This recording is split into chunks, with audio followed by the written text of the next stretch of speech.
Hey everyone, welcome to part 9 of this trophy and achievement guide for Metaphor ReFantazio. We'll be covering a lot of ground in this episode. We're going to complete a few different dungeons, and we're also going to complete the entire month of August. So I hope you're ready for it. Let's dive into it. We're going to pick up right where we left off last time on August 20th in the afternoon. Let's go forward and we're going to talk to the Horse Fisher Crone, and we'll be able to turn in the quest where we had to collect the Polar Stones called a Guiding Gift. Because we collected all 3 Polar Stones in the Dragon Temple dungeon, we get not only the normal reward, but we also get 2 additional items which are very good. After that, we're going to go over and talk to Eupha. That's going to trigger some dialogue, and then we're also going to get a new quest from her. This quest is called the Trial of Malnova. We have to go to a place called the Land of Ceremony and complete the dungeon there to complete this quest, which will also unlock her as a follower. And the Land of Ceremony is just a little bit north of where we currently are. After that, we're going to go just to the side and talk to this clumsy boy. He's going to give us a gold beetle. There is a new cooking ingredient available for us to buy, so let's go ahead and do that. We're going to fast travel over to the sandy coast, and once we get there, we're going to go straight ahead to the hut in the distance. Now let's talk to the village butcher behind the counter, and we're going to buy 5 of the limp goldfish item. We need these to do some more cooking, and once we get these, we'll have some new recipes that we can create. Now let's fast travel over to the Gauntlet runner, and we're going to go straight ahead and choose to interact with the round table. From here, we're going to go to the route map, and we want to select the Land of Ceremony to complete that dungeon and quest for Eupha. It's just to the north of where we currently are. So select this, and we're going to choose to go there. Let's be off. We get a notice from Neuras that there's a new thing to do on the Gauntlet Runner called Praying at the Altar, which can give us a few more points of MP for a character, but we're not going to do that so much. Instead, because it's Idol's Day, we're going to use the toilet to get a +1 to our luck stat. Then we'll go across the hallway into the pantry to get our cooking ingredients of the day. After that, we're going to go into the kitchen and interact with the cooking table so that we can cook a new recipe. We do get a bunch more because Eupha was added to our party. We're going to go down and cook the holistic whitefish platter, but there are some additional recipes down toward the bottom of the list that we'll be cooking as well. So start off with that holistic whitefish platter. And then after the scene where you cook that, we want to go downstairs into the engine room corridor. So take this ladder right next to you, and then you'll go over and talk to Morris Phantom in the back corner. We want to choose to go to Academia.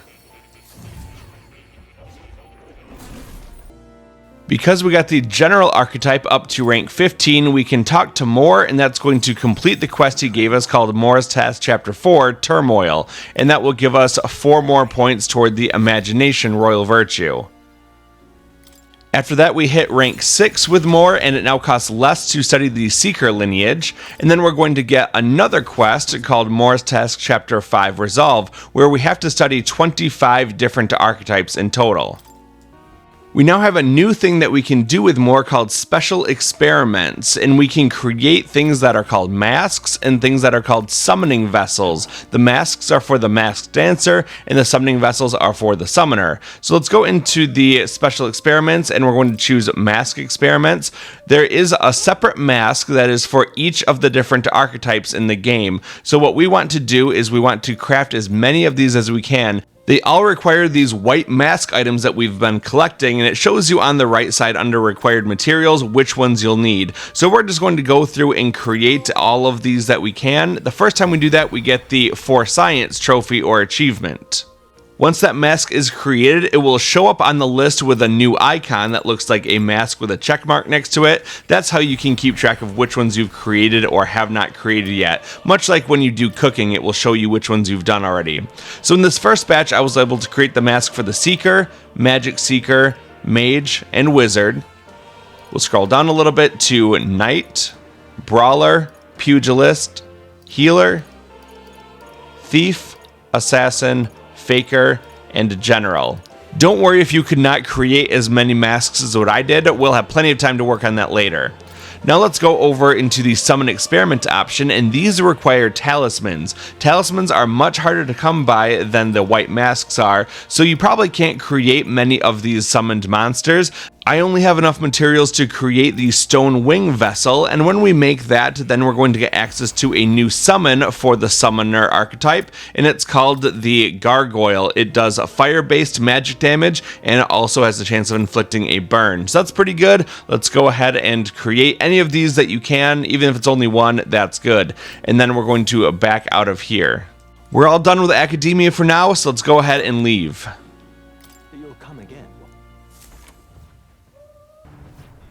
And now we're going to go and spend some time just talking to Eupha. She's not a follower yet, but if we spend time talking and meditating with her, we'll get a big boost to our imagination royal virtue. So she's up kind of by the study where we do the bookshelf stuff. We're going to go and talk to her and choose to spend some time with her. You'll have a series of questions that you have to answer, but what you say doesn't really matter. You'll still get your 6 points toward your imagination royal virtue. After that, we will be taken to the Prismatic Sea. We're going to get our standard 4 points toward our Wisdom virtue, as well as the item from Neuras, the drawing that he creates for visiting here, and we can give those to Maria a little bit later on. It's now the nighttime of August 20th, and we're going to be on the Gauntlet Runner's deck in the Lone Isle camp. What we want to do is to go forward and interact with that campfire to get our cooking ingredient insect, and then we're going to head down inside the Gauntlet Runner. From here, we're going to go into the kitchen so that we can do a little bit more cooking. Just look at the list and find something that you have not yet cooked. If I scroll way down, I can find these finisher noodles. I'm going to go ahead and cook those. After cooking, we're going to head back into the strategy room, and we want to go talk to Heismay. This is not going to increase our follower rank with him. Instead, when we spend time talking to him tonight, we're going to increase our tolerance royal virtue. This one's lagging behind a little bit, so we're going to give it a small boost here. After choosing to talk to him, we will have to fight an enemy. I just got one of these red elementas, very easy to take out, especially after Neuras bombards him. He is weak to ice-based attacks, so on our turn we're going to skip over Junah, and then Hulkenburg is going to use the Blizza spell to take him down. After he's defeated, we'll get our rewards. You'll notice that Stroll already has a master rank archetype equipped, and when that happens and you rank up again with them, you don't actually gain a rank, but you gain a Hero's Leaf of Light. That's a free 1000 experience item that you can give to another character. And then we're going to get 3 points toward our tolerance royal virtue, and that will end the night, bringing us to the afternoon of August 21st. Let's start by turning around, going over to the pantry, and collect our cooking ingredients of the day. After that, let's head next door into the kitchen, and we'll interact with that cooking table to cook something else that we haven't cooked already. I'll scroll down and I'll find that the sweeter than poison item hasn't been made yet, so let's go ahead and cook that. Afterward, we're going to go back out into the hallway to find Eupha, and we'll spend some more time meditating with her.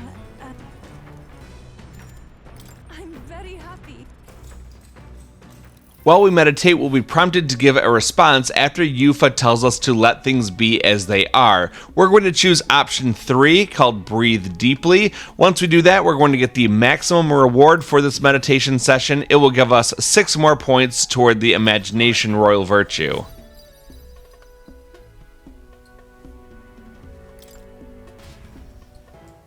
We now find ourselves inside the Land of Ceremony, and Gallica will tell us that there's a new relic for Neuras here, so we'll be sure to pick that up before we leave.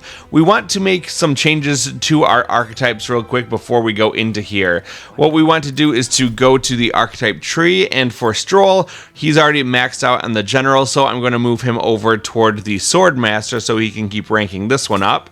And now we're going to make a change to Heismay's archetype. We want to turn him into a seeker, and that's because we ultimately want him to become a sniper, but the sniper requires a rank 10 seeker in addition to a rank 20 gunner. So let's go ahead and put him on the seeker archetype real fast. We just want to get him to rank 10 or so that we can convert him over to a sniper, and we should be able to do that while we're in this one dungeon.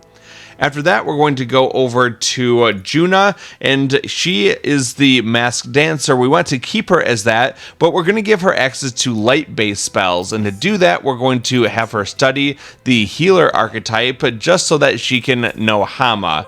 We won't channel the healer archetype, instead we're just going to inherit the Hama skill on the masked dancer. And now I want to do the same thing for both Eupha and for Hulkenburg. So Eupha is going to remain as a summoner. We're just going to teach her how to be a healer to get access to the Hama skill. And then once she learns that, then we're going to not channel the healer and instead just inherit the Hama skill on the summoner. And then we're going to repeat that for both the protagonist and for Hulkenburg. The protagonist already knows how to be a healer. In fact, he should be about a rank 10 healer by this point. So we just have to inherit the skill. And then for Hulkenburg, we do have to teach her how to be a healer as well. And the reason that we're doing this is because this dungeon is full of things that are weak to the light-based damage. We don't really have to do it that much because we're pretty strong and we have other ways of eliminating these enemies. But it is good just to have access to that light-based spell that will free up our accessory slot where we don't have to use glow igniters anymore. We can actually use the spell itself. As you're setting up all of your skills, make sure that at least one person has the Lucky Find passive ability equipped. That way we can have a better chance of obtaining white masks as enemy drops to help us create more of those masks for the masked dancer and work on that trophy. After all that, we're going to proceed forward and go into the dungeon. This is going to be a fairly straightforward dungeon and it's pretty easy. The main source of enemies here actually come from trance crystals. In the first area, all we have to do is go forward a little bit into the second pathway on our right. There's going to be a trance crystal over there that we can basically ignore, but we do want to pick up one item in the back corner. There's a couple different enemies that spawn from these trance crystals. There's going to be skeletons that have armor on them. They're a little bit tougher, and the skeletons without armor should die in just one hit. Well, after you grab the item and come back out, we're going to proceed north and go down the stairs. This section is going to be basically a large circular area with a path leading east and then down toward the south. Let's start by heading over toward the left. There's going to be one of the proximity bomb enemies over here. Just bait him into blowing himself up. And then we want to go through the crawl space on the east side of this hallway. That will take us into an area with a treasure chest that we want to grab. So go ahead, open this up, and it's going to be a new and very good weapon for the masked dancer called the Dancing Flame Fan, which also increases our fire attack strength, which is very important for us. So go into your menu and equip that onto Junah. It definitely boosts her damage from 190 up to 290. And then we're going to go over to Eupha, and we're going to equip her with the strongest stuff, which gives her a nice boost to her defense as well.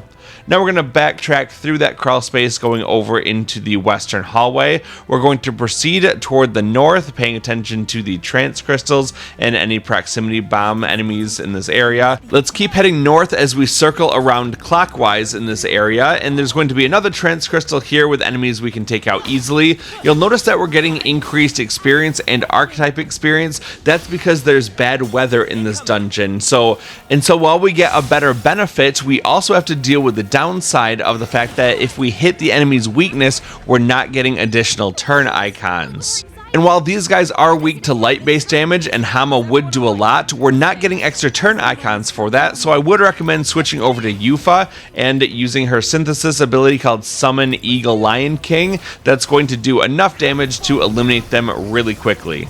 The downside of that is that it uses up quite a bit of MP, and we don't want to waste all of it before we get to the boss. So you have to be a little bit careful about how much you actually use MP-wise. You want to save some for the end, and that's why I would recommend running away from the armored enemies if they're a little strong for you, and just sticking to attacking the weaker, unarmored skeletal enemies.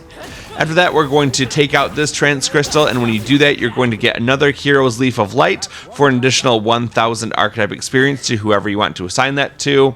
We're going to keep circling around, and then we're going to go through this crawl space over into this other small room, which also has a treasure chest.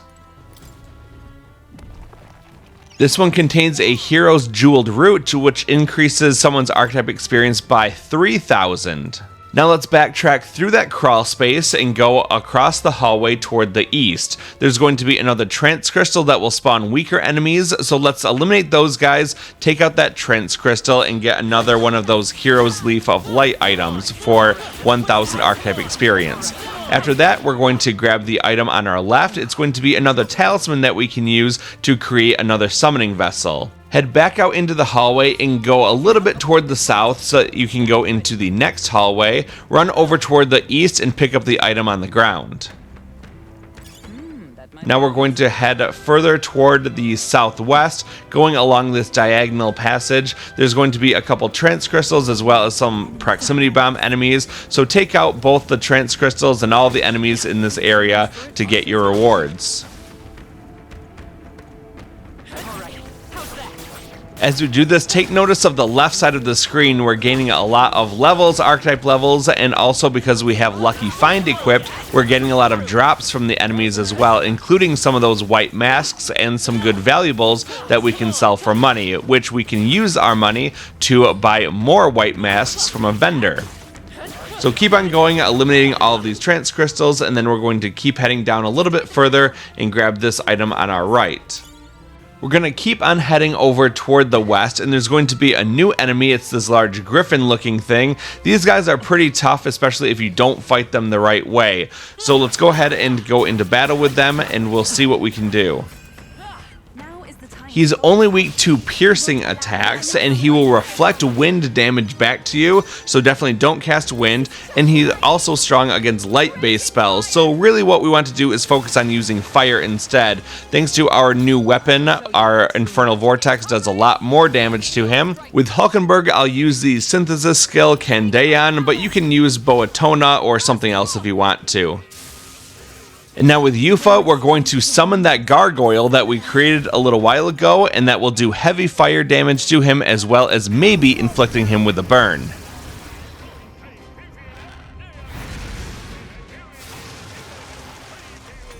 And this is where things get a little nasty, because he'll use Soul Scream to give himself 4 turn icons, and then he's going to use those to attack us 4 times. So he likes to use either physical attacks or use attacks that have the wind element. Lucky for us, a lot of our team resists wind damage, so we're not taking nearly as much as what we could be. Really, only Eupha is vulnerable to wind attacks.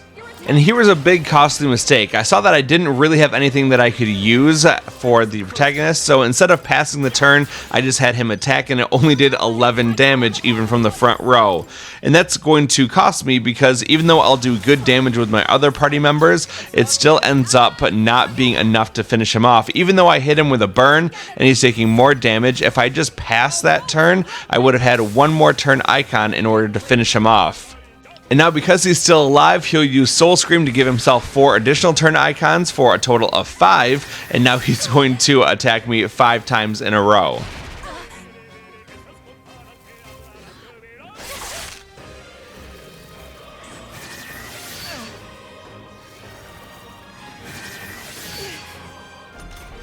Yeah, that definitely took its toll on me, and most of my party members are down to about half health or so. I'm going to pass the turns over to Junah so that she can use Infernal Vortex and finish him off.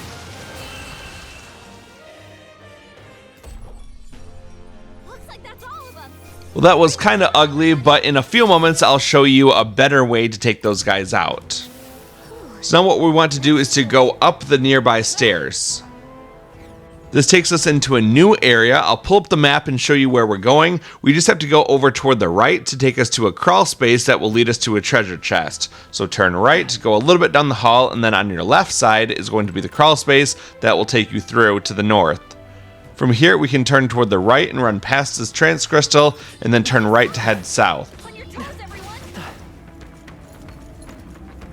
Over in this room, there's going to be a treasure chest up on the platform, so open that up. And then we're going to run up past those enemies once again, and we're going to turn left when we get to the trance crystal, and then we're going to go left again to go back through that crawl space. Now turn toward the right and head all the way west until you can go down another set of stairs. We must have gotten away. In this new area, we just have to run clockwise around to grab a treasure chest, an item at the north end, and then head south to go out the exit. So start by heading over toward the west and grab the treasure chest. This is what contains the relic for Neuras, so you'll get a short scene with that, but then you'll have the next item that you'll need to rank up with Neuras once we spend some time with him again. Now let's head northeast along this diagonal hallway, and we're going to go to the far north end. And up here, we're going to grab the item off the ground. From here, let's turn and head south. We're going to go through a passageway and then keep going down. There is a contraption on the wall if you want to use it that will open up a pathway. It's not really necessary if you warp back to the entrance at the end of the dungeon. However, if you want to run back, then this just creates a shortcut for you. And then we're going to go toward the south and exit out the bottom. This new area is just kind of a big circle. We want to head along the southern pathway toward the east before we grab a treasure chest and then go into the exit.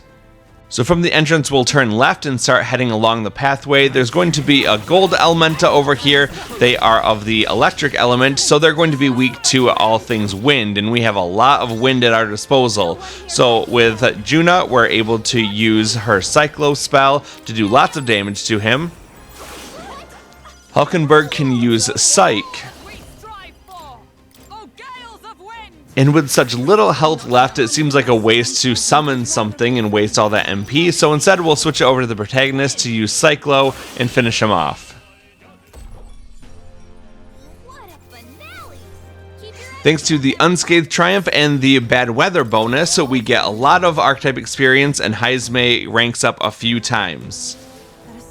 Now let's keep making our way over toward the east before we turn toward our left, and then we're going to go up the hallway just a little bit because there's going to be a path that we can take toward the left, and then that will take us past a trance crystal and into a back room that has a treasure chest.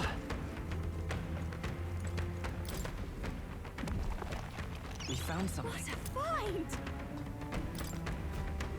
Now let's backtrack through the way that we came. We're going to take out the trance crystal and any of the enemies that it spawns in.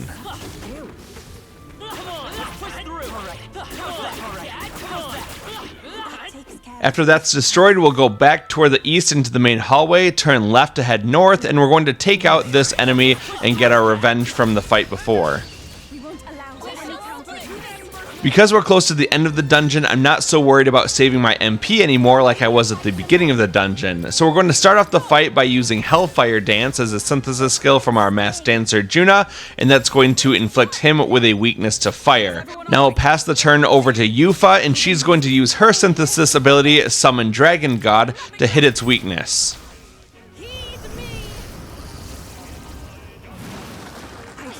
It's over halfway dead at this point, and it passes its turn because it was stunned. And now we're going to have the protagonist pass his turn over to Junah so that she can use Infernal Vortex.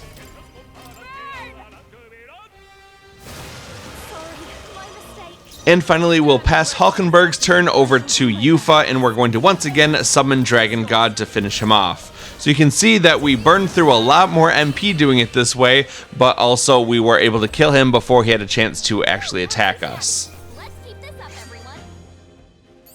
And now Heismay will get up to rank 9 with the Seeker. We only need one more rank until we can convert him over to a sniper. Let's keep going north a little bit along the path before we turn left, and we're going to head through this little hallway in the room. And then we want to stick over toward the south side, so turn left, and then go up the nearby stairs. If you feel so inclined, there is another contraption around the corner to the left. You can use that to open up the pathway to get out of here a little bit easier. But again, if you just warp out at the end of the dungeon, that's a whole lot faster. We'll go up the nearby stairs, and then we're going to be in a hallway that just goes straight forward. There's nothing to fight or nothing to pick up here. Just run straight north and into the final section of the dungeon.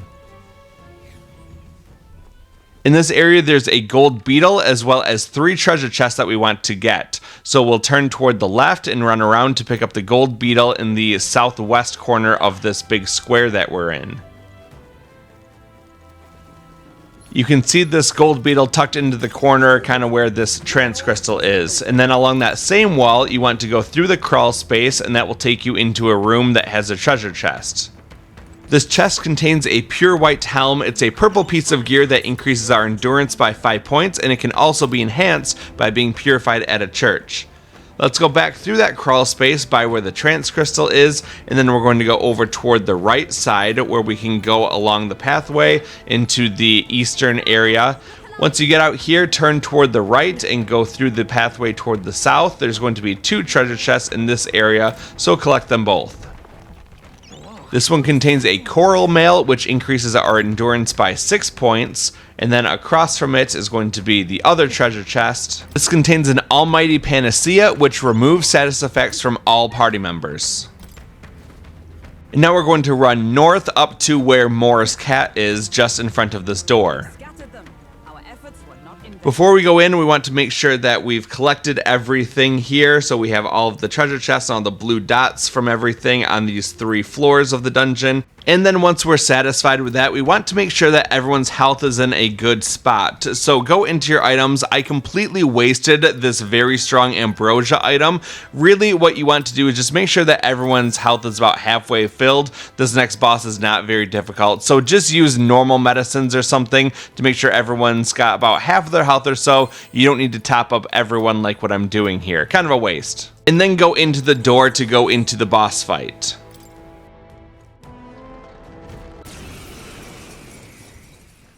The protagonist and Eupha are required for this fight, but we get to choose our other 2 party members. We're just going to grab Hulkenburg and Junah, the same people we were using before, and we will choose to venture forth. This is Homo Pento, and he has a natural weakness to fire, which is very good for our team. So we're going to start off the fight by using Junah to cast Infernal Vortex on him. Unfortunately, because of the bad weather, we do not get the bonus turn icon for hitting his weakness, but that's okay, this guy isn't too tough. We're then going to summon Dragon God with Eupha, and that's going to do lots of damage to him and hit his weakness. Now it's Hulkenburg's turn, and we're going to use Batra, and that should take him down to about half health or less. It's Homo Pento's turn, and he's going to use Soul Cry to give himself 2 turn icons, and then he's going to use the first one to summon in a helper, and then he's going to buff Homo Pento. Our protagonist can't hit the weakness, so instead we're going to pass the turn over to Junah, who can use Infernal Vortex again on Homo Pento. Unfortunately, because the helper buffed his defense, we're not doing quite as much damage as we did before. We're going to summon Dragon God again with Eupha. That's going to do lots of damage to both enemies.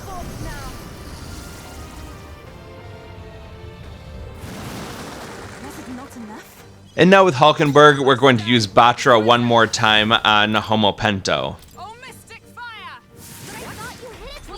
Now the enemy will use Cyclone, and that's the only time that it's going to attack me in this entire fight. More evidence for why using the Ambrosia was a complete waste before coming in here. Let's finish the fight by passing it over to Junah so that she can use Infernal Vortex on Homo Pento. All that remains is the Summon Knight Skeleto. We can use a Summon Dragon God to finish him off.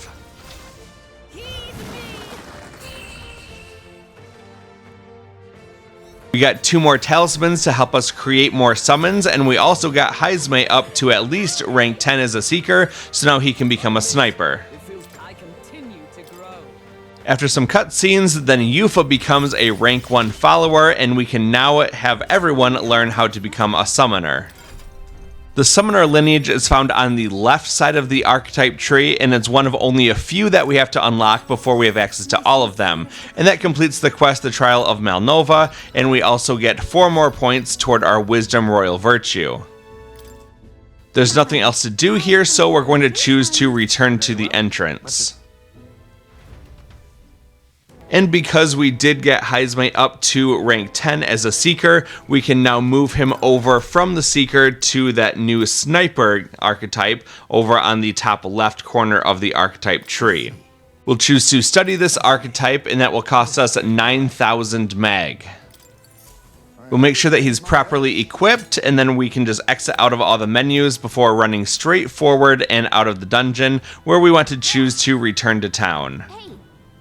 Because we entered a dungeon today, we do have to end the day here, and that will also take up our nighttime while we have to rest and recover, and that will bring us to the afternoon of August 22nd. Let's start by traveling over to the Gauntlet runner so that we can interact with the pantry and get our daily supply of cooking ingredients.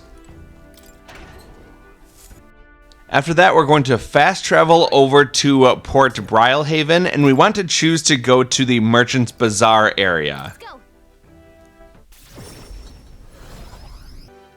From here, walk forward a little bit, and on your left is going to be the water merchant. We're going to talk to him, and we're going to sell off all of the valuables that we have. I've got 133,000 reeves worth. Now let's go back up the ramp and into the next area. Keep following the path around and go up the following ramp, and at the top is going to be the wary shopkeep who sells those white mask items. We've got plenty of reeve to spend with him, so go through and buy these ones that you need. I appreciated the question in a previous video that someone posted in the comments, and that was, if I already have a copy of one of these masks, can I skip buying it because that would save you 25,000 reeve? And the answer is no, because you do need multiple copies of each of these kind of masks. So I would say unless you already have 7 or more of this type of mask, you do want to buy another copy of it just so that you have enough of them to create all of the masks and get that trophy later on. So make sure that you're going through checking with Gallica to see how many you currently have, and if you got 7 to 10 already,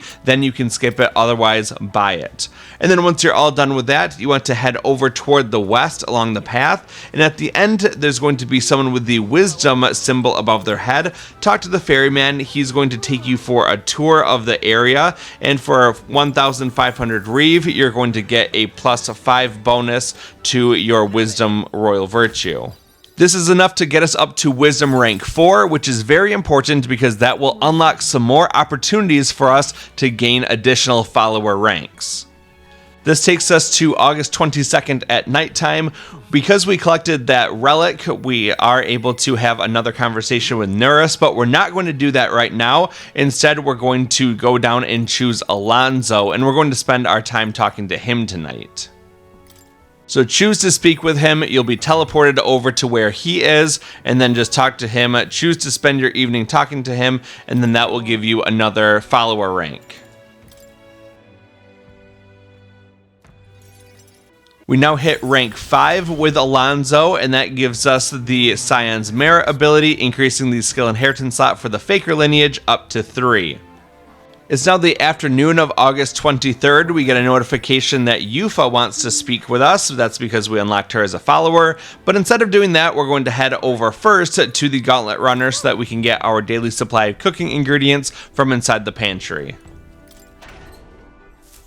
Now let's turn toward the left, go into the strategy room, and interact with the round table. We want to go to the route map, and then we're going to go up to the Orbwise path, which is a little bit toward the north of where we are, just past the Prismatic Sea. We'll choose to travel to this dungeon because once we complete it, then we're going to get Junah as a follower, just like what we did on the last dungeon when we got Eupha as a follower. Now that the Gauntlet runner is moving and it's over water and the weather's nice and we have bait, we can go out onto the deck and we're able to choose to go fishing with Heismay because we want to get some more good cooking ingredients. So choose to use the fishing rod, we'll say let's fish, and we're going to choose the tail bait as our bait.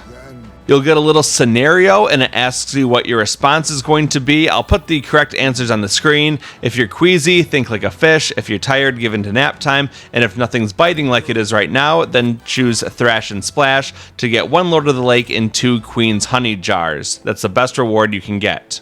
We're now in the Orbwise path. All we have to do is go straight forward and enter the dungeon. All of our current party setup and the archetypes are all perfect for what we need to do here. I scouted ahead to reveal the whole map for us, so let's have a look at it. What we want to do is to go through this center area on the bottom and collect 2 items before going to the southwest corner and getting some treasure chests. We're going to proceed by going forward and then sticking over toward the right hand side. All of the enemies inside this dungeon should die with 1 hit. We don't need to go into squad-based combat, making this dungeon really quick and easy for us. We'll loop around the rocks and then go to the bottom section here, taking out the enemies and grabbing the item in the bottom corner.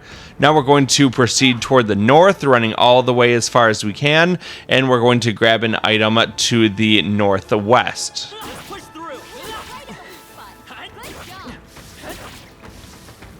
So we'll go into this back room now and grab that item. From here, what we want to do is head over toward the southwest corner of this area. So run back toward the entrance, and then you're going to go into a crawl space along the right-hand wall. So you can see it here. Let's go through it, and inside this room are going to be 4 treasure chests. The first one on the left is going to contain an Empress white mask that we can use for crafting more masks. Now let's go to the other one on the left side. And this one contains a common piece of gear. Now we're going to turn around and go directly across from where we are to open up the third treasure chest. This one will contain a sapphire, just something that we can sell. And this last treasure chest is going to contain a hero's jeweled root, giving us 3,000 archetype experience. Now let's keep going over toward the west so that we can go through the crawl space that leads north. We'll keep going north to get another treasure chest containing an Emperor white mask, which will also help us to create more of those masked dancer masks. I wonder how many times Masked Matador can say mask in one video. Now let's keep going east, and we're going to take out the couple enemies along the way. And this really has cleared out the entire bottom part of this first large area of the map. I'm right in the middle of it now. I pulled up the map and you can see we've cleared out basically everything around us. We'll go back toward the west a little bit before proceeding over toward the north. There's going to be one item in this area that we want to get. It's along the northern wall. You have to go toward the west to get to it though, because it's trapped around this rock formation. So we're going to grab that, and then we're going to start heading over toward the north end of this area. You can take any of these paths that you want to. I'm just going to go up the eastern path here. It doesn't really matter though, because in the top there's going to be 5 enemies that you want to take out. So once you've eliminated all of them, then you want to start heading over toward the east, and there's going to be another item on your left side in this little alcove. So go ahead and grab that one, and then head south a little bit so that you can go up the nearby ramp. From here, there's going to be one item on your left side that's going to be a gold beetle, so make sure that you grab that. And then you're going to turn and go over toward the southern part, and you're going to grab another item in another alcove.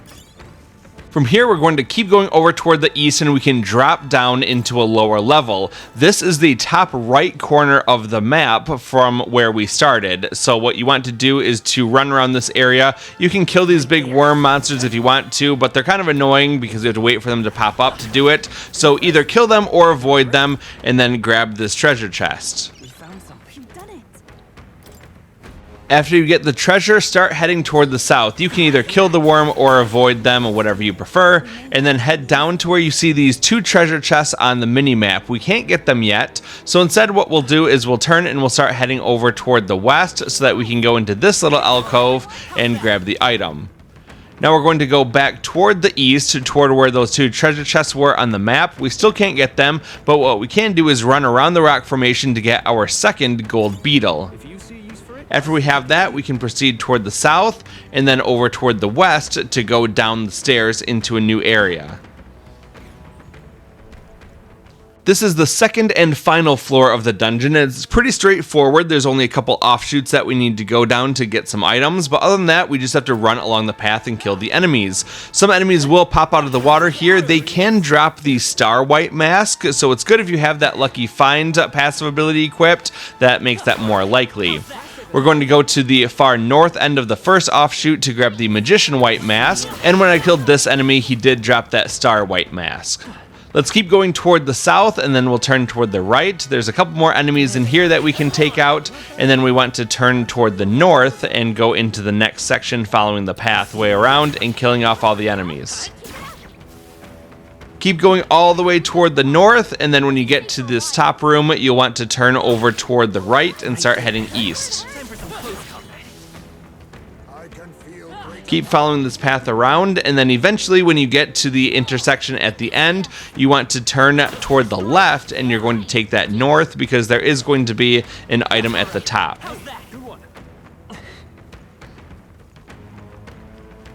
Let's go around the corner and grab this item, and then we're going to turn back the way that we came and start heading all the way toward the south. That might be of use later.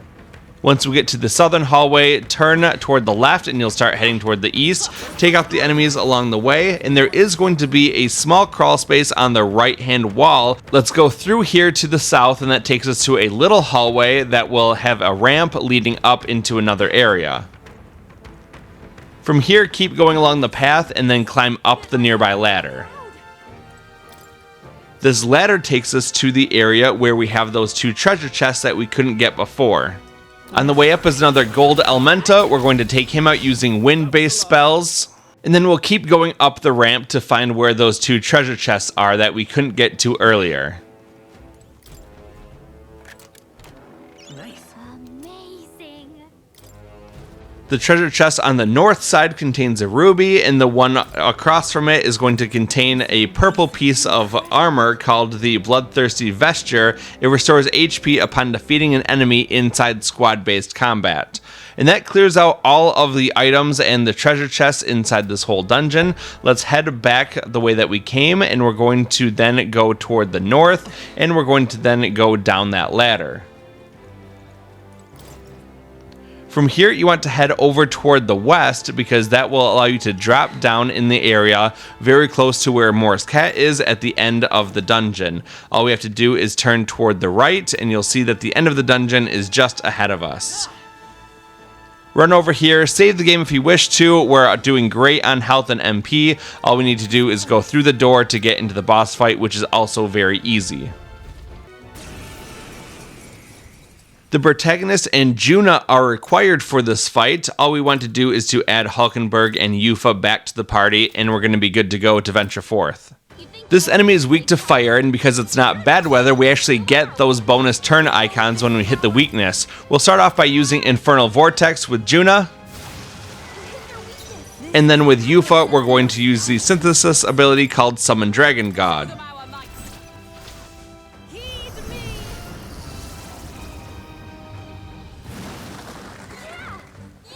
With Hulkenburg, we will use the Batra spell. I'm just going to pass the protagonist's turn to go back over to Junah. She's going to use Infernal Vortex again. And one more Summon Dragon God will be enough to finish off this enemy.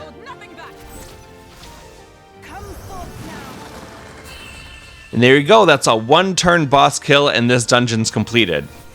We got a Tower White Mask, and we also got enough experience to level up with our protagonist. We actually have 2 different skill points to allocate because he did level up outside of combat as well. So I'm going to put 1 additional point into agility and 1 point into strength so that those are all tied at 22. Now that we've completed this dungeon and beaten the boss, we are able to complete Junah's quest called Save the Morning Snakes, which gives us an increase to our Imagination Royal Virtue of 4 points. We also unlock Junah as a follower, getting her to rank 1, and that will unlock the ability for anyone in our party to become a masked dancer, and on the archetype tree that is found in the upper right hand corner. We're all done here, so we're going to choose to return to the entrance. Yeah, let's go back to the entrance. Now we're going to run straight ahead, exit the dungeon. We're going to choose to return to town, which will of course conclude the day and also use up our nighttime as we rest and recover since we went to a dungeon today. It's now the afternoon of August 24th, and we get a notification that Hulkenburg wants to speak with us. But before we do that, we're going to go over to the Gauntlet Runner to get our cooking ingredients from the pantry. Most of the things that we get aren't really worthwhile anymore, but we can only get Gauntlet shrooms, which are very important, from visiting this pantry every day. So keep trying to get those from the pantry. And once that's done, we're going to now select Hulkenburg, and we're going to teleport over to her to spend some time with her. In order to spend time with her, we had to get our wisdom up to rank 4. That allows us to say the dialogue option, "I doubt he'd fight fair." And once we say that, now we will be able to spend time with Hulkenburg and rank up with her. I thank you. And now we hit rank 7 with Hulkenburg, giving us access to 2 new elite archetypes, the Paladin and the Dark Knight. Those are located in the bottom left corner of the archetype tree. Both of these are quite powerful, as all elite archetypes are, so you definitely want to use those whenever possible. It's now the night of August 24th, and we get a notification that Brigitta wants to speak with us, so we're going to go ahead and do that. Pull up your follower menu by hitting that left directional button, scroll down until you get to Brigitta, and then you're going to choose to be teleported over to her. Now let's go speak with her and we'll get our dialogue option choice. So we have to choose the bottom option, I'm with you no matter what. It requires a rank 4 encourage, but we've already acquired that, so we're able to now spend time with Brigitta and rank up with her. This will get us up to rank 7 with Brigitta, giving us 2 new abilities. The first one is called Igniter Connoisseur, which adds rare items to her Igniter Shop's inventory. And the second one is called Supply Crate. Occasionally, as one day ends and another begins, Brigitta will send a crate of funds to us, which would be 15,000 Reeve. It's now August 25th in the afternoon, which is an Idols Day, and Idols Day are important because we can use those to get a +1 to our luck stat if we travel over to the Gauntlet Runner and use the toilet. Alright. So now that we have our permanent +1 to our luck stat, we'll go across the hall and get our cooking ingredients from the pantry. Now we're going to choose to spend time with Eupha, so pull up that follower menu and choose to go and speak with her. We'll spend time talking to her, and that will help us to rank up to rank 2. Rank 2 with the Eupha gives us 2 new abilities. The first one is Summoner Enlightenment, reducing the mag cost of studying the Summoner lineage, and we also get Pagan Teachings, which reduces the chance of the party being afflicted with anxiety. It's now the night of August 25th, we're back inside the Virga Island Tavern, and we get a notification that Neuras wants to spend time with us, but we're not going to do that just yet. Instead, we want to spend some time with Junah. So pull up the follower menu, go down and choose to go and speak with Junah, and then you're going to want to spend some time talking to her, which will give you another rank with her. Reaching rank 2 with Junah gives us 2 new abilities. The first one reduces the mag cost of studying the Masked Dancer lineage, and the second one is called Triumphant Hymn. After battle, all party members recover a little MP, which is very important, especially for longer dungeons. It's now August 26th in the afternoon, and of course we're going to head over to the Gauntlet Runner to get our daily supply of cooking ingredients from inside the pantry. After that, we're going to fast travel over to Port Brilehaven, and we're going to then go to the Merchant's Bazaar area. Let's go.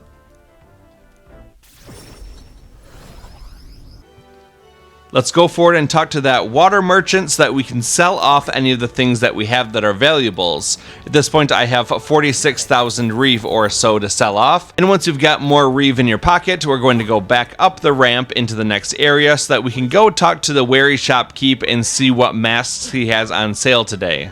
The inventory does change every single day, so you do want to go and have a look at it often. See, the first one here is the Fool White Mask, but I already have 15 of them, so I'm going to say I don't think so and save my money. I don't need that many of them. We'll move down the list then to the Magician. I've got 2 of them, so I'm going to purchase the one for today. And then we're going to go down the list. The Priestess, I don't have any of those currently, so I'm going to buy another one. We'll keep moving down the list and we'll see that the next one is the Empress. I only have 1 of these that we collected in the last dungeon, so I'll purchase another one now. And finally, we'll look at the Emperor one, and I have 13 of these currently, so I don't need to buy this one either. So we just saved ourselves 50,000 Reeve. Now that that's all done, we're going to go into our menu over to the archetype tree. We want to go down to Hulkenburg, and if you'll remember, we unlocked 2 new elite archetypes with her, the Paladin and the Dark Knight. So I'm going to choose to study the Paladin first, just to get this on our list of ones that we have currently studied. Whether you equip this one or not, it doesn't really matter. And then we're going to go down over to the Dark Knight after that, and we're going to not only study it, but also to equip this one. Studying these are very expensive. They're 18,750 mag each. Luckily for us, we still have a lot of mag in our bank. Now we're going to actually equip the Dark Knight archetype onto Hulkenburg, and if we go up we can see that she's really close to mastering the wizard, so what we want to do is just to push her over to the master rank using some items. Let's go out of the archetype tree and into the item menu. We can press up to jump to the bottom of the list, and we want to choose some of these Heroes Incense or Heroes Fruit items. We're going to use them on Hulkenburg and then choose the wizard and just use enough to get her up to rank 20. That will master the archetype, giving her the Arcane Unity passive skill and also giving her a maximum MP boost of 25.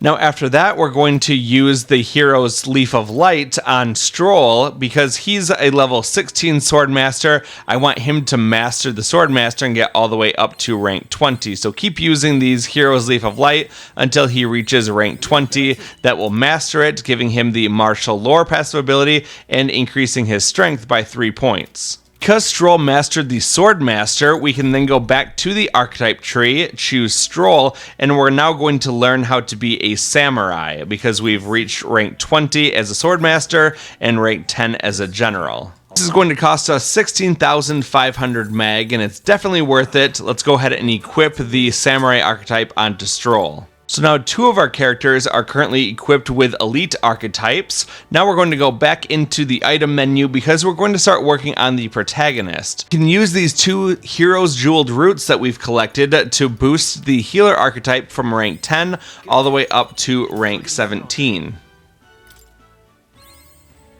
Then use a few of the Hero's Leaf of Light to boost his healer archetype from rank 17 all the way up to the master rank of 20. That will give us a new passive ability called Healer's Insight, as well as boost his magic stat by 2. But our fun doesn't stop there because now we're going to use those Hero's Leaf of Light on the Brawler and get the Brawler all the way up to rank 20 and master it. When you get close to the end, if you don't need a full Hero's Leaf of Light, switch to something smaller like a Hero's Fruit that only gives 500 experience and finish it off without wasting all that extra archetype experience. As we mastered the Brawler, we get 20 more to our maximum HP, and now we're going to go back into the archetype tree for the protagonist. We're going to choose to study the Cleric archetype, which is just under the Healer. This is much less expensive at just 6,750 mag. After that, we are not going to channel it, and we're going to go down to the Pugilist, which is part of the Brawler archetype lineage, and we're going to study how to become a Pugilist. This will cost 8,280 mag, and once again, we are not going to channel it. We're still equipped with that Magic Seeker, and we're really close to hitting rank 20 with him, so I'm just going to use another quick item on him to boost him up to that master rank. One of these heroes, Incense, will do nicely, giving him 100 archetype experience, getting him to rank 20, learning Vitalja, and also giving us plus 25 to our max HP. At this point, we have studied 25 different archetypes across all of our party members, which means that we now have a reportable quest back with more. So we're going to fast travel over to the Gauntlet runner so that we can go to Academia. From here, we're going to go down the nearby ladder, down into the engine room corridor. We'll go speak to Moore's Phantom in the back corner and choose to go to Academia.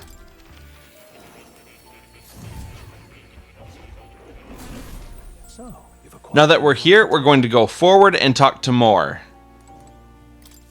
At this point, we will complete the task that he gave us in the quest called Moore's Task Chapter 5 Resolve, which will give us 4 more points toward the Imagination Royal Virtue, which is enough to get us up to rank 4. We now hit rank 7 with Moore, and that gives us access to a new elite archetype called the Soul Hacker. It's very powerful and a part of the Seeker archetype lineage. And we also get Scion's Essence, which increases our skill inheritance slots up to 4 for that Seeker lineage. I'm going to give us his final quest for us called Moore's Task Chapter 6, where we have to get an elite archetype up to rank 20. Let's back out of the menu, and then we're going to go into our archetype tree so that we can equip that new Soul Hacker archetype onto our protagonist. Studying it is going to be pretty expensive, costing 16,500 mag, but we have like 159,000 mag right now, so we can definitely afford this, and it's well worth it. Studying it, we're going to channel the Soul Hacker archetype, and then we need to set up our skill inheritance. The first one is going to be the passive ability called Lucky Finds, so that we can keep getting good items from battle, and then we're going to give the medium spells for the 3 main elements. So we'll choose Batra for fire, we're going to choose Blizza for ice, and we'll choose Candera for lightning.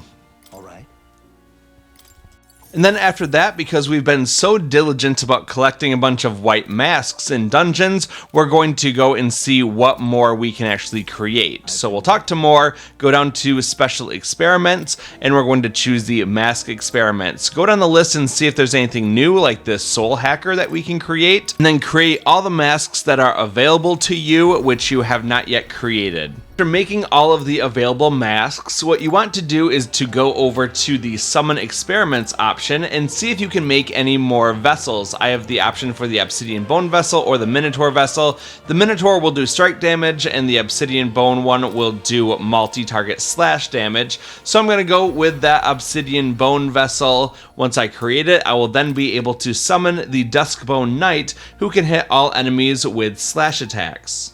I only had enough materials to make one of those because the Minotaur and the Obsidian Bone one share one of those ingredients. And with that, we are all done with Academia. Let's go ahead and leave. Oh. You'll come again, won't you? Normally, Alonzo only wants to speak to us at nighttime, but for this particular part of his personal story, it needs to be during the day. So let's take advantage of this opportunity. We'll choose to go and speak to him, teleport over to him. We'll go through his story stuff, and at that point, we're going to rank up with him. Hey. Thank you. Hitting rank 6 with Alonzo gives us access to Faker Veneration, reducing the mag cost of studying the Faker lineage. It's now night of August 26th, and we're going to be back inside the tavern to begin. We get a notice that Heismay wants to speak to us, but we don't want to talk to him right now. Instead, we're going to go ahead and talk to Neuras so that we can give him one of the relics that we've collected, and then that will advance his quest and his follower rank will go up. Once you choose to talk to him, you'll be teleported over to where he is. We'll just talk to him quick, choose to spend some time talking to him, and then we will rank up. When we give him the relic, we're going to complete his quest called Relic Search Youth's Folly, and we're going to rank up to rank 4, which will give us another skill inheritance slot for the Gunner lineage. Now we'll start another quest called Relic Search Engineer's Destiny, and we have to give him another relic to complete that one. It's now the afternoon of August 27th, and we do get a notification that Eupha wants to speak with us, but we're going to skip that for now, and instead we're going to fast travel over to the Gauntlet Runner so that we can get our cooking ingredients from the pantry. Let's turn to the left and go over into the strategy room to interact with the round table, and we're going to choose a new destination to go to. We're going to choose the route map option and then go way toward the north up by Grand Trad, and we're going to go a little bit to the east of that where we can find the location called Scoundrel's Hold. We want to go to this location, and it's going to take us 2 days to get there, which gives us plenty of time to do things on the Gauntlet Runner while we're on the move. We'll get a notification that Hulkenburg wants to speak to us, so we'll do that in just a moment, but first what we want to do is head over to the kitchen to interact with that cooking table and to cook something that we haven't made yet. I'll scroll way down to the bottom of the list and I'll see that I've got a couple things, either Secretist of Secrets or Almighty Golden Stew. I'm just going to make that Almighty Golden Stew to begin with. All good. And now we want to spend some time with Hulkenburg. So pull up the follower menu, choose her. You'll have the option to go and talk to her, which will teleport you right over to where she is. Talk to her, and then you're going to be able to rank up for the last time. This will complete her follower story, and then we also get to rank 8. Getting to rank 8 gives us 3 new abilities. The first is Science Essence, increasing the skill inheritance slots for the Knight lineage to 4. Special Guard Duty, giving us a high probability for Hulkenburg to defend the protagonist from an attack on his weakness, as well as Grand Fantasy. Hulkenburg is ready to acquire a new heroic embodiment, which doesn't mean a whole lot to us right now, but it will later. On the way through to our destination, we have the option of stopping at a new town called Ligno. There's not much to do here except to do a little bit of shopping. We're going to stop in real quick just to see the sights of Ligno, and we'll see what we can buy, but honestly, it's not a big list. There's a couple of things that we don't need to purchase from the ingredient menu. The shop does offer some very powerful pieces of equipment, like new weapons and a piece of armor, but they're all priced at 300,000 Reeve, and that's way outside of our price point, so we can skip all of that. There are some accessories that will greatly increase your evasion against certain elements. They're not necessary though, so I'm just going to skip all of that, and then we're going to choose to keep on going to our destination.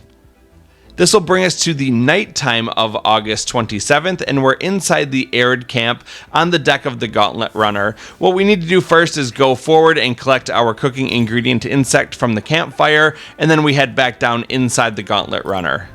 Now we're going to do some speed cooking by heading into the kitchen and interacting with that cooking table. We're going to choose the last item that we have available to cook, which for me is going to be the secretest of secrets. Everything else on the list that we haven't cooked yet is because we haven't had access to those ingredients yet. If we look at our royal virtues, our tolerance is lagging behind the others a little bit, so we're going to work on increasing that. And to do that, we're going to go into the study next door, interact with the bookshelf, and we're going to reread one of the books we've already read, that is Bygone Days. If we read this, we're going to get a boost in our tolerance royal virtue by 4 points. There are no questions that you have to answer, you just have to read it to get those 4 points. It's now August 28th in the afternoon, and of course we're going to begin by going over to the pantry and getting our cooking ingredients of the day. And once again, we're going to go over to the study to read the book Bygone Days to get 4 more points for our tolerance royal virtue. This will get us very close to hitting rank 4, which is good because after we hit rank 4, we'll be able to get some more follower ranks. We've arrived in Scoundrel's Hold, and we do get a quick scan by Gallica to show us that there is going to be another one of Neuras' relics in this area. Our party's already set up perfectly, so let's run forward and go through the door in front of us. Scoundrel's Hold is another quick and easy dungeon for us to take care of, and most of the monsters go down really easily.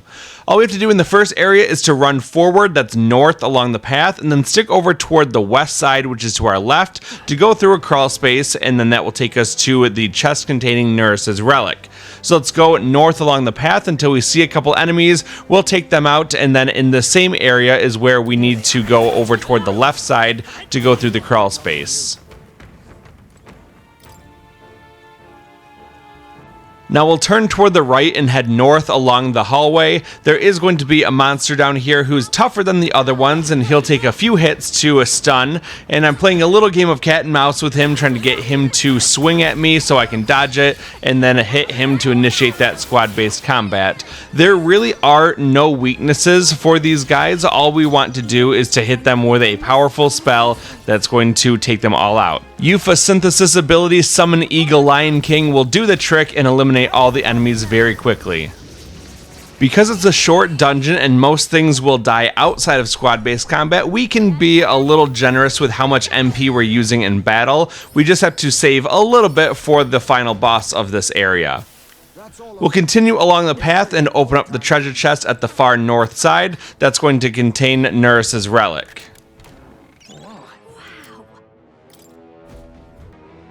Now let's head back the way we came toward the south, and we're going to go back through the crawl space and into the main hallway. Now let's keep heading over toward the east, and we'll find another strong monster that we can hit from the back, and that will initiate squad-based combat. Instead of killing these guys with a summon, I'm going to show you the power of our protagonist's Soul Hacker archetype. We start with a powerful wind-based spell called Void Wave, but we're not able to hit all enemies with that, so instead we'll use the synthesis ability called Trial of the Seeker. We can deal extreme almighty damage to all enemies, and we will also recover MP for every enemy hit. This is really good for being MP conscious in a long dungeon, because we're able to get MP back if we're hitting large groups, and because it's almighty damage, nothing will resist it. Let's finish clearing out the weak enemies around here, and there is also an item here. We just have to go around the rock formations to get it. And then after that, we're going to head over toward the north end of this room so that we can go to where the ladder is. Before we go down the ladder, we'll take out the nearby enemy that looks like a large Cyclops with a club. These guys are weak to wind-based damage, and we have plenty of that on our team, so this is going to be another easy fight. We'll begin by having Junah cast Cyclo on the Cyocro, and then we're going to pass Eupha's turn over to the protagonist, who is going to use the Trial of the Seeker synthesis ability.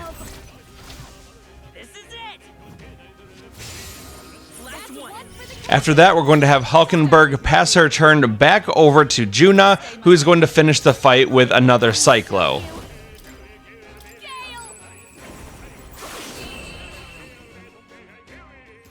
And that's all there is to taking out a fairly tough enemy in just one turn. We get all of our rewards, and it looks like Heismay reached rank 5 with the sniper, which gives us the passive ability Pierce Dodge, increasing our evasion against pierce attacks. Now let's go down the nearby ladder. If we look at the map, we want to start by going east and then up to take a ladder, and then we're going to come back down and clear out the bottom section. So let's start by heading a little bit toward the south before turning left and going toward the east. At the intersection, turn left again to head north. There's going to be one weaker enemy over here and one stronger enemy. Thanks to one Trial of the Seeker, we're able to eliminate all the enemies in that fight with just one hit, and we'll get our rewards. This is enough to help our elite archetypes rank up. Our Soul Hacker gains Seeker's Gale, dealing heavy wind magic damage to all enemies and recovering MP. Our Samurai learns Thunderblade, dealing heavy physical electric damage to all enemies. And the Dark Knight learns Magic Counter, giving us a 15% chance to repel elemental damage. After that fight, we're going to keep going north and then go up the ladder. Now we just have to run along the pathway, and then we're going to pick up the item at the end. Now let's backtrack and go back down that ladder.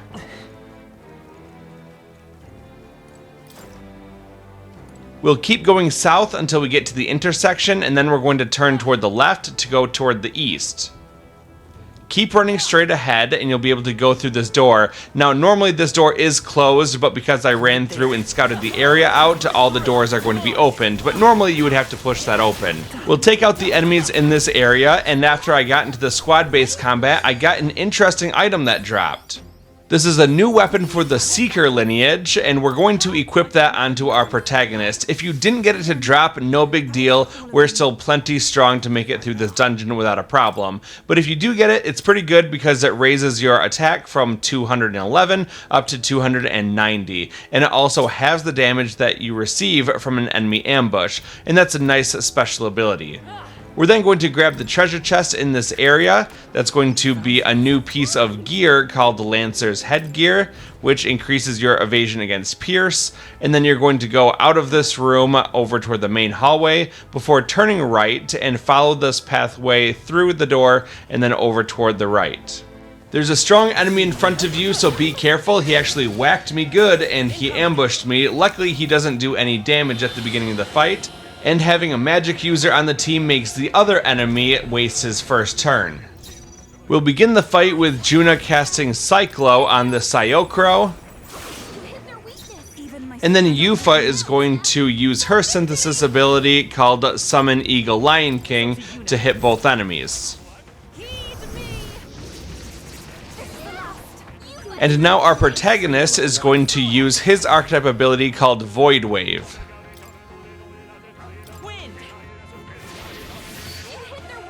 And now Hulkenburg will use a new synthesis ability called Blackguard's Hammer. It deals severe physical dark damage to one enemy and also gives them a one-time weakness to dark damage. Well, it wasn't too good that we got ambushed at the beginning of this fight, but it is good that we were able to beat them without taking any damage and get an unscathed triumph for the bonus rewards.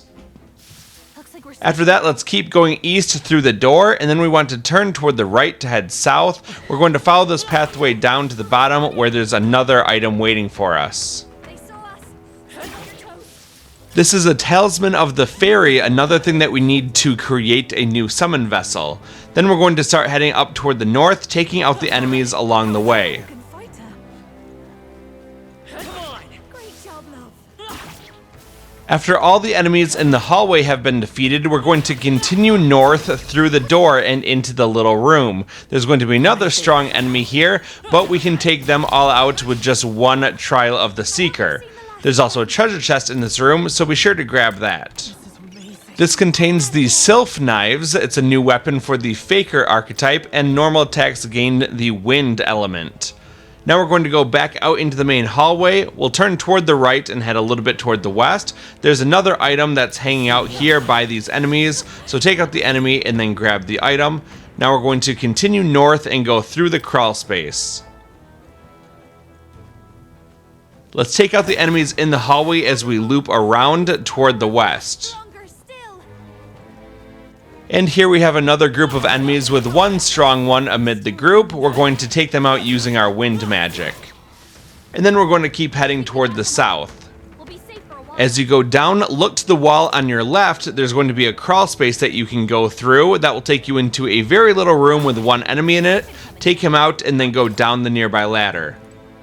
This is the last section of the dungeon. We've got one room to the north and two rooms to the south that we want to clear out before we finish up. So let's start by heading out of the room with the ladder. We'll go over toward the west a little bit before going back north. We'll take out the few enemies in this room and then we're going to head up the ladder. Yes. Let's go straight ahead and there's going to be an item on the ground behind the rock pillar. And now we'll go back and descend the ladder. Let's go back out into the main room. We're going to stick over toward the side, and then we're going to run past this group of enemies into the southern room on the east side. In this room, there's a few enemies we can take down, and we're also going to grab the nearby treasure chest. Let's take it with us. Nice. Let's go back into the main room and we'll stick toward the south end, and we want to go a little bit toward the west, looping around this rock wall, and that will take us into a new hallway with a ladder.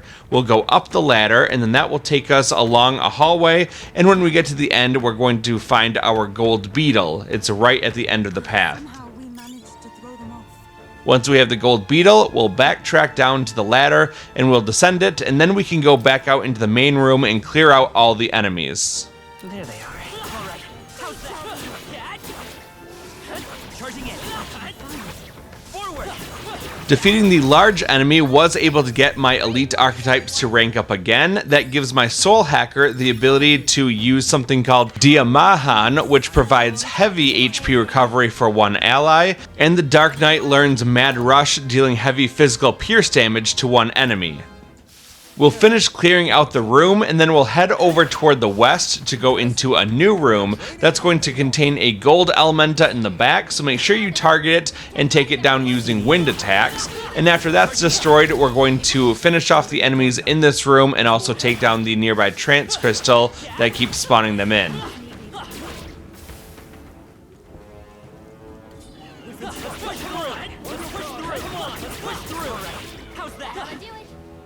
Once that's destroyed, keep heading over toward the west, and that will take you into the final hallway. It's going to be where Morris Cat is, so save it if you want to. Otherwise, just keep going through the door at the end, and we'll get into the boss fight. This is the Psyocropos, and like its slightly smaller and slightly better looking brethren, it is also weak to wind-based damage, so we'll open up by having Junah use Cyclo on him. You hit their weakness. After that, Eupha is going to use the synthesis ability Summon Eagle Lion King. We'll combine our strength. Come forth now.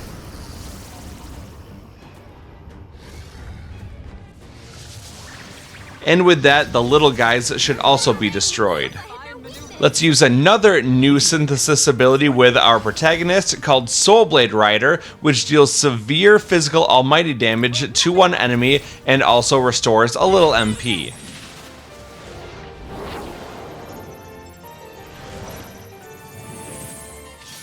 Nice hit. That was Now with Hulkenburg, we're going to use her new ability called Mad Rush to hit the enemy's other weakness to pierce attacks. I'll run you through. Hulkenburg got them. It's Junah's turn again, so we're going to hit him with another Cyclo. Howling wind.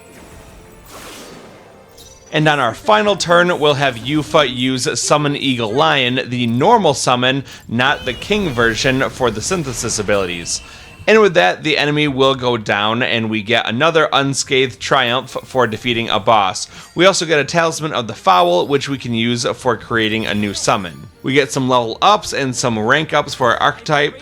For our protagonist, we hit level 44, and I'm going to give him one more point into the endurance stat to keep it tied with agility. Yes, I've become strong. Upon defeating the boss, we also get the enormous eyeball item, which we can use to turn in the bounty to get the reward. Then we'll choose to return to the entrance to be teleported back to the beginning of Scoundrel's Hold. Well, after completing the third dungeon of this one video, you should know what to do by this point. Run to the exit, and we're going to choose to return to town. Then we'll confirm that we want to leave. After that, we're going to conclude the day, and we're also going to use up the night, resting and recovering.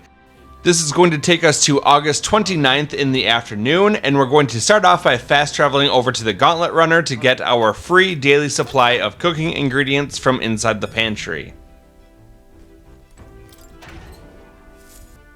We can now turn in our new bounty that we just collected by fast traveling over to Royal Capital Grand Trad and then going over to the recruitment center. Let's go talk to the recruiter dispatcher to turn in that bounty and get our reward, which includes 90,000 Reeve thanks to the bonus that we get from our bond with Katharina, and we also get 4 points toward the Courage Royal Virtue. All right. Now that we have a lot more money, let's go ahead and spend it. We'll fast travel over to Port Brilehaven, and we're going to go to Seabreeze Street. Let's go forward along the road and stick over toward the right side so we can talk to the wary shopkeep, and we're going to see what masks he has for sale today. We'll look at the Devil White mask. I can purchase one of those.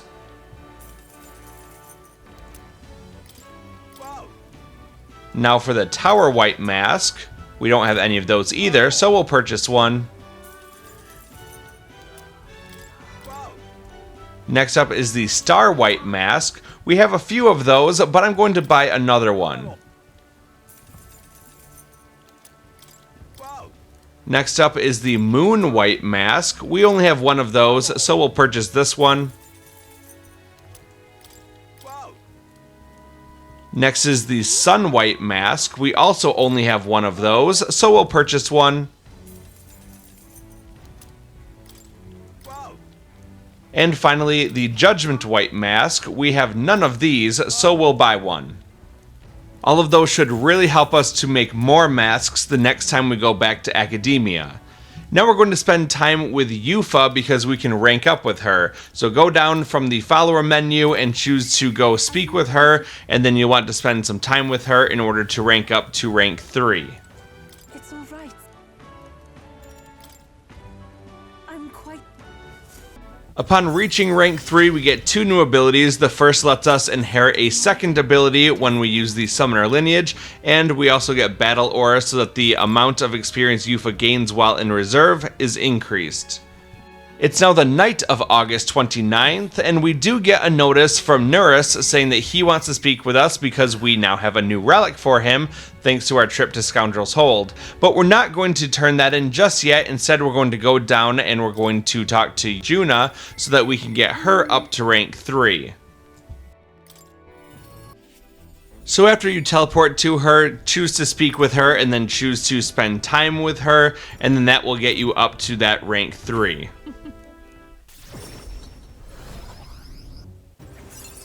This will give us 2 abilities, just like with Eupha. We get the second skill inheritance slot for the Math Dancer, and now we also get additional experience while Junah is in reserve. And now it's August 30th in the afternoon, the last day of the month, and also an Idols Day, so we're going to begin by traveling over to the Gauntlet Runner so that we can start off by going into the toilet and getting a +1 to our luck stat. After that, go across the hall and get your free cooking ingredients from the pantry.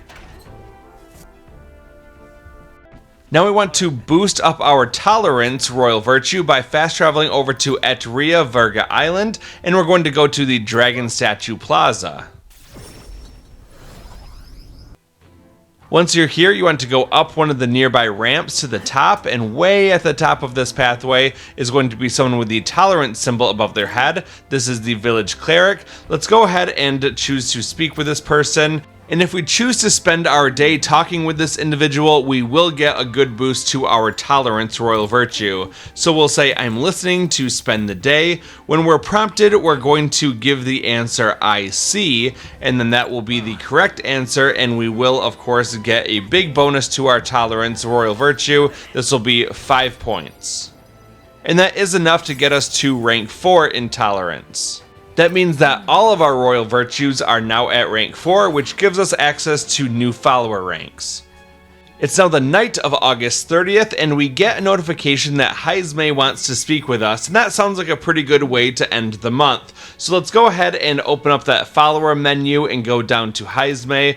We're going to choose to talk to him, and that will transport us over to where he is waiting for us.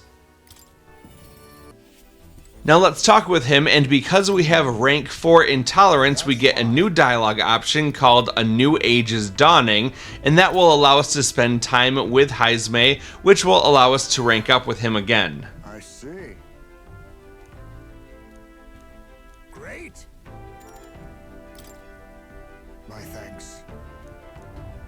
Hitting rank 7 with Heismay gets us access to a new elite archetype called the Ninja, and in order to study the Ninja archetype, you have to be rank 20 with the Assassin, as well as rank 10 with the Sniper. And now it makes sense why I had Heismay turn into a Gunner, and into a Seeker, and into a Sniper. It's all to get him to be able to study to be a Ninja. And now we find ourselves in the afternoon of September 1st, and this is where I'm going to end part 9. Thank you very much for watching, I really appreciate it. If you enjoyed this video as much as I enjoyed making it for you, please be sure to hit that like button and also leave me a comment down below. I do read every comment and I really appreciate it. And also, if you haven't subscribed yet, please feel free to do so. We're on the road to 3,000 subscribers and I would love to have you as part of our community. In part 10, we're going to be making a lot of progress in the month of September. We're going to go through many days as well as the next big story piece. So I hope you'll join me for that. I'll see you soon for part 10. Until then, thanks for watching and have a good day.